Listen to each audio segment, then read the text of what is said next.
오늘 말씀 네. 네, 말씀 제목 페이지가 빠져버렸네요. 네.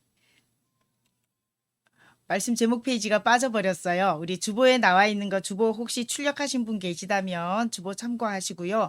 말씀 제목 같이 따라해 보겠습니다. 믿음의 눈으로 바라보라. 믿음의 눈으로 바라보라 라는 말씀으로 오늘 말씀을 전합니다. 잠시 기도합니다. 달고 오묘한 주님의 말씀을 사모합니다.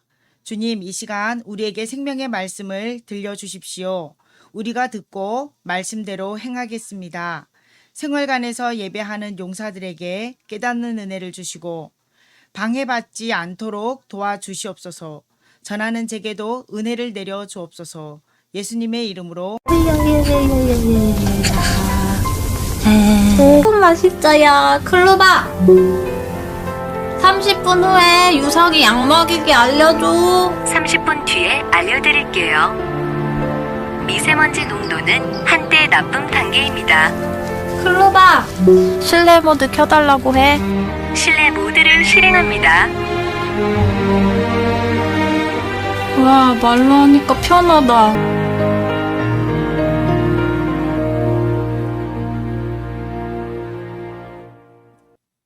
네, 한 3년 됐죠. 이 광고가 나온 지가 그 유플러스에서 AI 광고를 하면서 이제 나왔던 실제 모델이 되었던 이 유성이 엄마 조현영 씨는 20대 초반에 찾아온 망막 색소 변색증으로 서서히 시력을 잃어가고 있는 상태였어요. 지금 뭐 거의 시력을 다 잃었고요.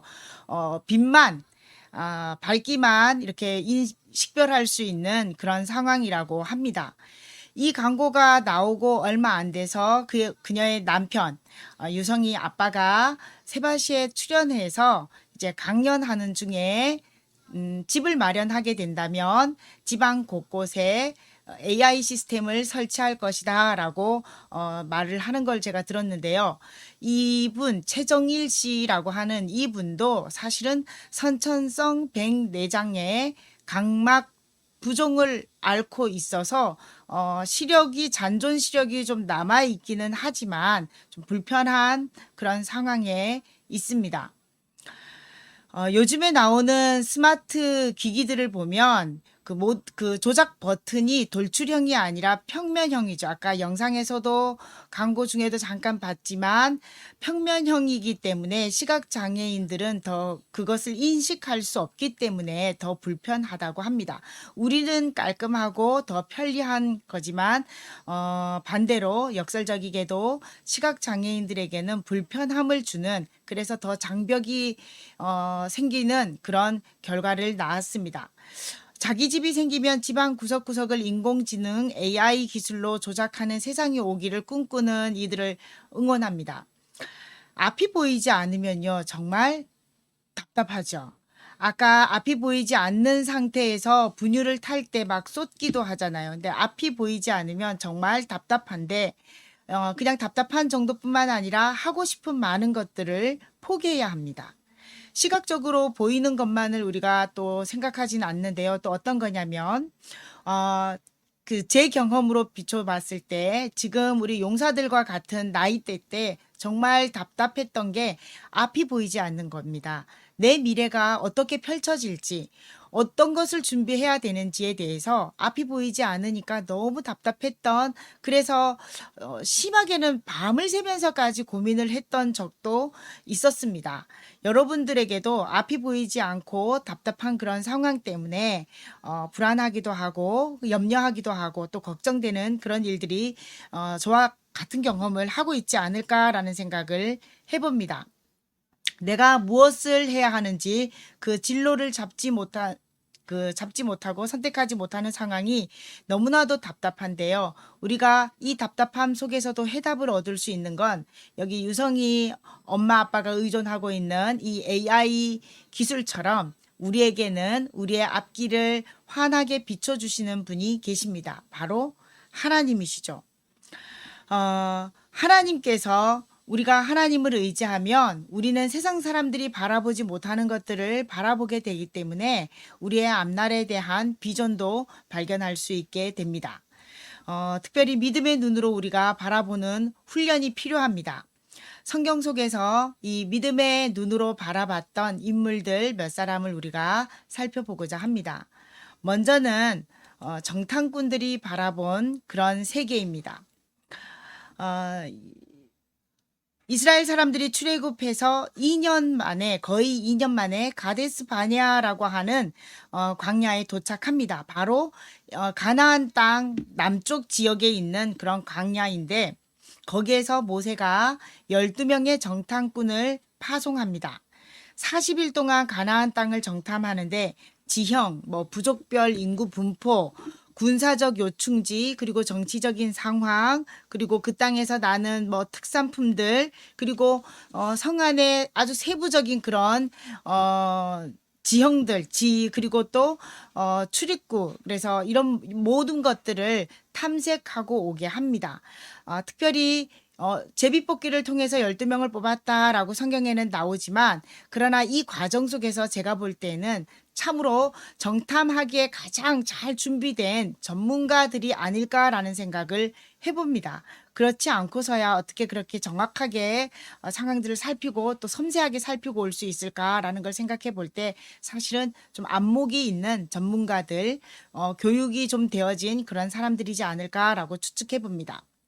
그런데 이들이 정말 그들의 보고는 정말 정확했습니다. 이것을 보십시오. 그곳의 가일입니다. 실로 그 땅은 젖과 꿀이 흐르는 곳입니다. 그런데 그곳 사람들은 우리보다 강하고 그들의 신장은 장대하여 네피림의 후손 아낙 자손의 거인들도 보았는데 그들에 비하면 우리는 메뚜기입니다 라고 보고합니다. 그러므로 우리는 절대로 그들을 칠 수 없습니다 라고 사실적 보고를 했던 10사람.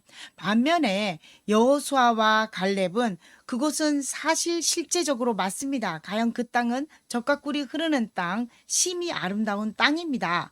하나님이 우리를 기뻐하시면 능히 우리를 인도하여 드리시고 그 땅을 우리에게 주실 것입니다. 올라갑시다 라고 외치죠. 바로 하나님이 주시기로 약속하신 언약의 땅이라는 커버넌트라고 하는 시각으로 보고를 합니다.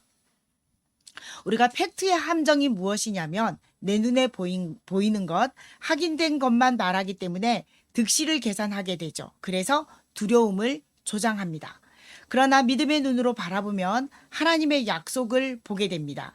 여호수아와 갈렙과 같이 말입니다. 같은 것을 보고 이렇게 서로 다른 의견을 냅니다. 놀라운 것은 하나님은 믿음의 눈으로 바라보는 자들을 통해서 약속을 이루어 가신다는 사실입니다.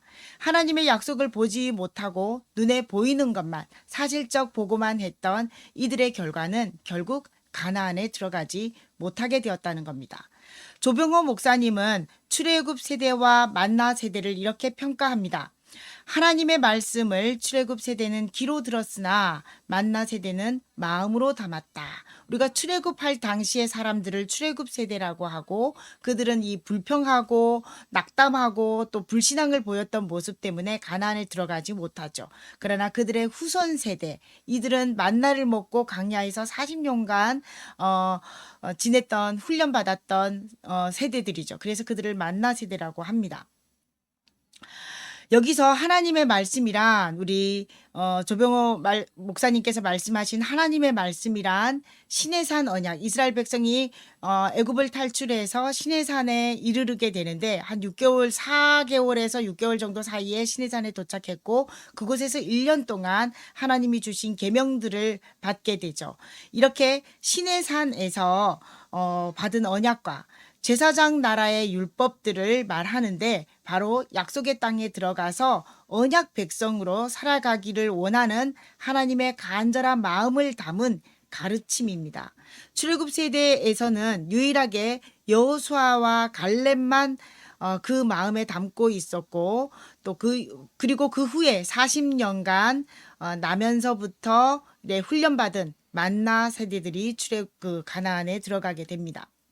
이들이 바라봤던 이 세계 어떤 것일까요? 바로 약속의 하나님을 바라보는 믿음의 눈입니다. 그리고 정탐꾼들 중에 여호수아와 갈렙이 바라봤던 약속의 하나님을 바라보는 믿음의 눈, 우리에게 필요합니다. 하나님이 우리에게 주신 약속들, 성경 말씀 66권 속에 수두룩하게 들어있는데 나에게 주시는 말씀을, 그 비전을 여러분 찾으시기를 주님의 이름으로 축원합니다.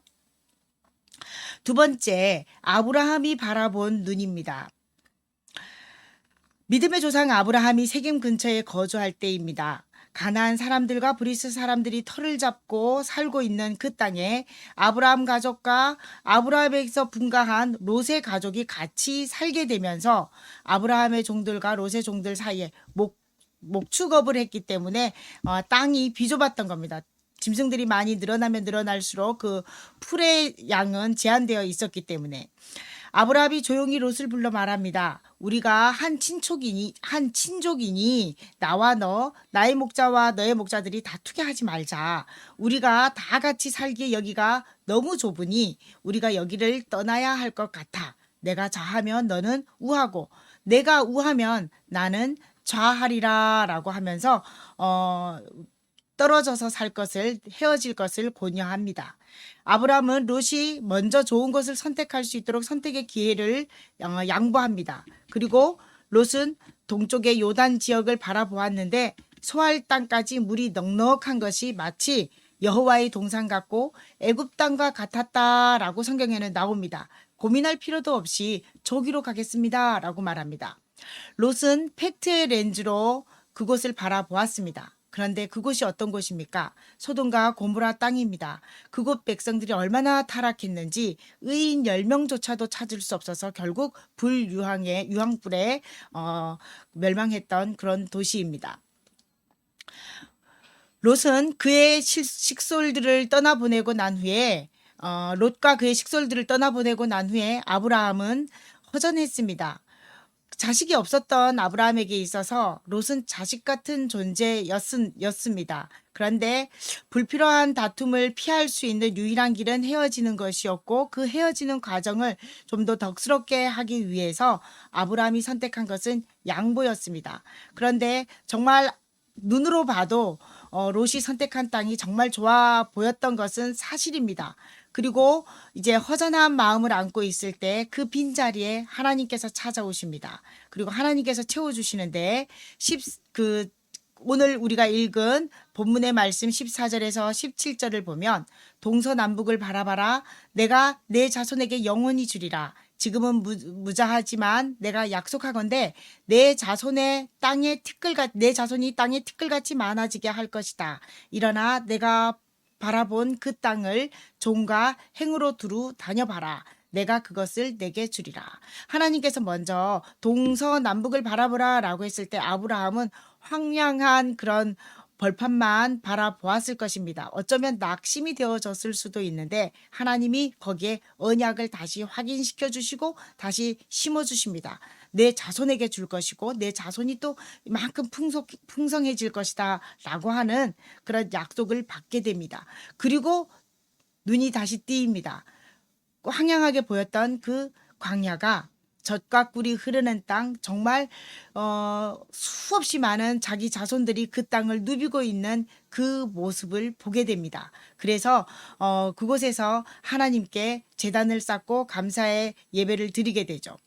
예수님께서 말씀하시길 온유한 자는 땅을 기업으로 얻을 것이다 라고 말씀합니다. 아브라함이 양보를 하는 모습 속에서 그의 온유한 성품을 우리가 발견하게 되는데, 그런데 이 온유함 때문에 하나님께서 가나안 땅을 주셨느냐? 그렇지 않죠. 하나님께서 이미 아브라함이 그 땅을 밟기도 전에 하란에 있을 때 그의 아버지 친척 집을 떠나라 라고 하시면서 말씀하실 때 이미 하나님 약속하셨고 하나님이 일방적으로 축복해 주시겠다고 계약을 맺으신 것입니다. 이렇게 하나님께서 약속을 하시고 그리고 그 약속을 이끌어 갈 때 그냥 맹목적으로 따라오게 하신 것이 아니라 아브라함의 순종, 믿음의 눈으로 바라보며 순종하는 그 시기를 하나님 기다리셨고 또 그 과정에서 하나님은 계속 끊임없이 아브라함을 찾아오십니다. 아브라함이 항상 이렇게 하나님께 긍정적으로 모든 것을 또 제대로 믿음의 눈으로 바라봤던 것은 아닙니다. 하나님이 자손을 주시겠다, 내 씨에서 나게 하겠다라는 말 속에서 아브라함이 오해를 하죠. 이스마엘을 낳게 되는 과정을 보면 여종의 몸을 빌어서 낳은 자녀입니다. 하나님이 그것도 아니야 라고 하시죠. 네, 이스마엘이 나면서 가정에 불화가 찾아오는 상황도 경험을 해야 했고, 그리고 롯을 떠나보내면서 그 하나님이 이렇게 찾아오셨던 것처럼 그 이스마엘이 태어나는 과정, 그 실수하는 과정 속에서도 하나님이 찾아오셔서 다시 한번 재차 약속을 확인시켜 주시는 모습 뿐만 아니라 100세가 다 된 99세 된 아브라함에게 이제 소망도 없고 낙도 없고 인간의 방법으로는 도저히 불가능한 그 상황 속에서 하나님이 또 찾아오시죠. 이렇게 아브라함이 매번 하나님 약속을 믿노라 하지만 믿으면서도 실수하게 될 때 하나님이 계속 그때마다 하나님은 찾아오셔서 약속을 확인시켜 주셨다는 것입니다. 아브라함이 바라봤던 이 자손과 땅에 대한 약속, 바로 컨버넌트의 약속을 믿음으로 받아들이는 그 믿음의 눈이 있었기 때문에 그가 승리할 수 있었습니다. 그런데 아브라함이 바라본 이 컨버넌트의 눈은 보면 실패의 자리에서 방향을 정비하는 믿음의 눈으로서의 역할이 큽니다. 저의 삶도 그렇습니다. 신앙의 삶을 살고 있지만 매번 넘어집니다. 정말 연약합니다. 그러나 함께 하시는 하나님을 만나면 다시 일어서게 됩니다. 우리에게 강점이 바로 그것이죠. 실패했을 때 찾아오시는 하나님을 맞이하고 하나님께서 다시 정비시켜 주시는 그 일에 동참하는 거죠. 세 번째, 우리는 요셉이 바라본 눈입니다. 요셉에 보면 끝까지 컨버넌트를 했습니다. 믿음의 눈으로 세상을 살아가는 일은 쉽지 않습니다. 끝까지 컨버넌트의 삶을 우리가 살았던 요셉을 생각해 봅니다. 요셉이 참 끊임없이 많은 고난을 당했던 인물입니다. 하나님이 주신 꿈을 얘기했다가 형들로부터 미움을 받고 또 결국에는 노예로 팔려가는 그런 황당한 일까지 당하게 됩니다. 하나님만 보고 성실하게 살았고 정도를 지켰을 뿐인데 또 주인의 아내를 유혹했다라고 하는 누명을 쓰고 기약 없이 감옥에서 살아야 했습니다. 끝까지 컨버넌트 하는 삶이 솔직히 괴롭습니다. 요셉은 하나님과 동행하며 고난을 견뎠습니다. 청년의 때에 무기징역형을 받고 기약 없는 삶을 살아갈 때 억울함, 분함, 답답함이 몰려왔을 것입니다. 그러나 믿음의 눈으로 하나님을 바라보고 하나님과 교제하며 꿈을 키워갔습니다. 때가 되어 요셉은 애굽의 총리가 되어서 자신의 영광이 아니라 하나님께서 우리의 아브라함, 이삭, 야곱으로 이어지는 족장 중심의 작은 무리를 크게 안전하게 보호를 받으면서 애굽에서 안전하게 보호를 받으면서 큰 민족으로 이루게 하실 그 뜻을 이루기 위함이었다라고 하며 고백을 합니다. 그러니까 요셉이 바라봤던 이 믿음의 눈, 컨버넌트의 눈은 개인의 영광이 아니라 하나님의 뜻을 이루기 위한 믿음의 눈이었던 것입니다. 그가 끝까지 이렇게 컨버넌트 하면서 두려워하는 형들에게 말합니다. 당신들이 나를 이곳에 팔았다고 근심하지 마십시오. 하나님이 생명을 구원하시려고 나를 당신들보다 먼저 보내셨습니다. 흉년의 때를 잘 견디어내고 생명을 보존받아 당신들의 후손을 세상에 두시려고 나를 당신들보다 먼저 보내었나이다 라고 말하는 것을 볼 수 있습니다. 종교개혁자 루터에게 일어난 일입니다. 독일에서는 고학생들에게 노래를 잘하는 학생들은 남의 집 앞에서 노래를 부르게 될 경우에 뭐 찬송가 같은 것 같았습니다. 이 노래를 불러서 돈을 받는 장학금이죠. 일종의 돈을 받는 그런 관습이 있다고 합니다. 어느 날 루터가 부잣집 창문 아래에서 큰 소리로 노래를 불렀습니다. 그러자 노래를 시작하자마자 체격이 크고 무섭게 생긴 사나이가 창문을 열고 뛰어오는 것이었습니다. 루터는 그 험상궂게 생긴 사나이가 주먹질이라도 할까봐 공포에 쩔어서 열심히 뛰었습니다. 근데 끝까지 그 사나이가 쫓아와서 쭉 내미는 것이 봉투 하나였는데 그것에 장학금이 가득 들어 있었습니다. 그러니까 이 장학금을 전해주려고 따라왔던 거죠. 그의 따뜻한 마음을 받고서야 그제서야 안도의 한숨을 지었다고 하면서 이때 일을 해고하면서 루터가 한 말입니다. 두려움의 눈으로 세상을 보면 세상 만사가 모두 걱정과 염려로 가득 차 있고 믿음의 눈으로 세상을 보면 세상이 감사하고 좋게 보이며 하나님의 손길이 보인다. 본인은 이 좋게 보지 못하고 두려움의 눈으로 처음에 바라봤던 거죠. 끝까지 여러분 컨버넌트 하십시오. 하나님이 주신 약속을 붙잡고 끝까지 믿음으로 믿음의 행보를 걸어보십시오. 여러분의 인생이 참으로 빛날 것입니다. 그런데 그 과정에서 내 영광이 아니라 하나님께서 영광 받으시고 하나님께서 작정하시고 계획하신 놀라운 일들이 완성되어집니다. 나는 그 위에서 하나님의 부름받은 심부름꾼으로서의 역할을 감당하는 삶이 특별히 그 삶이 얼마나 축복되고 얼마나 행복한 것인지를 여러분 경험하게 될 것입니다. 오늘 말씀을 정리합니다. 현실을 바라보면 현실을 바라보면 두려움과 불가능에 사로잡히지만 컨버넌트 약속 언약 하나님이 주신 이 약속을 바라보면 하나님이 일하심을 경험하게 됩니다. 하나님이 함께 하신다는 믿음의 눈으로 세상을 살아가는 우리 성도님들 그리고 용사들 되시기를 주님의 이름으로 축원합니다. 기도하겠습니다. 주님, 우리는 연약합니다. 믿음이 무너지기도 하고 내 방식으로 하나님의 뜻을 해석하기도 합니다. 그러나 언제나 우리 곁에 계셔서 만나주시는 하나님을 바라봅니다. 우리 중에 실패의 자리에서 낭망하고 있는 자가 있습니까? 찾아오셔서 다시 시작하라 하시는 주님의 음성을 들려주십시오. 우리 중에 어긋난 길 위에 서 있는 자가 있습니까? 유턴할 용기를 참아내지 못하고 있습니까? 서 있는 자리에서 다시 시작하라 하시는 주님을 바라보게 하옵소서. 그러나 한결같이 끝이 보이지는 않지만 약속하신 것을 바라보며 믿음으로 살아가는 자들도 여기에 있습니다. 훗날 큰 영광을 받을 때 교만하지 않게 하시고 하나님의 나라와 의를 위하여 아름답게 쓰임받고 있음에 감사하며 하나님께 영광을 돌리게 하옵소서. 주님, 이 시간 주님의 말씀을 듣고 소망을 얻어갑니다. 우리 청년들과 성도들에게 믿음의 눈을 열어 주옵소서. 예수님의 이름으로 기도합니다. 아멘. 이제 말씀 퀴즈 나갑니다. 오늘 말씀 속에서 롯이 아브라함을 떠난 후에 여호와께서 아브라함에게 동서남북을 바라보라 보이는 땅을 내가 너와 내 자손에게 주리라고 말씀하셨는데요. 그 땅은 어디일까요? 재밌습니다. 1번 애굽, 2번 가나안, 3번 대한민국. 정답 올려주시기를 바랍니다.